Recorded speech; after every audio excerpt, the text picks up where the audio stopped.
श्री राम ने लक्ष्मण का परित्याग क्यों किया?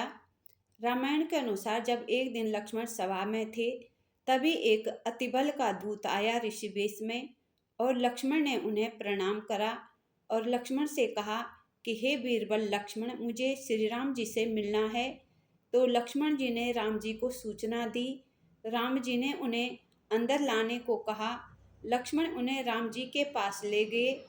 तब राम जी ने उनको आदर पूर्वक आसन ग्रहण करने को कहा। तब उस अतिबल के दूत ने कहा कि मैं अतिबल का दूत हूँ, मुझे आपसे गुप्त वार्तालाप करना है, अकेले में बात करना है।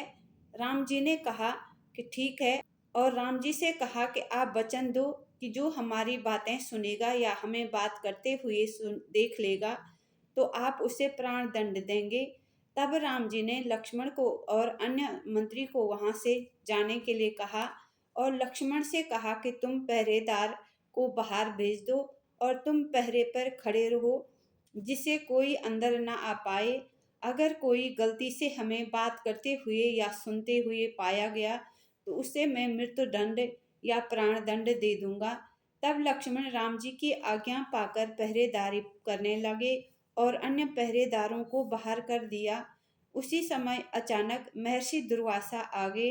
लक्ष्मण ने प्रणाम किया और कहा कि हे ऋषि, किस कार्य हेतु आपका आना हुआ है? मैं क्या सेवा करूं आपकी?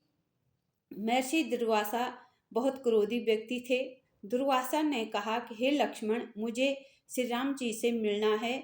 मैं ऋषि दुर्वासा हूँ, मुझे सिर्फ राम जी से ही मिलना है। लक्ष्मण जी ने कहा कि राम जी अभी किसी कार्य में व्यस्त हैं, थोड़ा आप इंतजार करो। लेकिन दुर्वासा ऋषि क्रोधित हो गए और कहा कि मूर्ख लक्ष्मण, मुझे इंतजार करने को कह रहे हो? तुम मुझे नहीं जानते। अगर मुझे क्रोध आ गया तो मैं अपने श्राप से नाश कर दूंगा, अयोध्या नगरी तहस नहस हो जाएगी।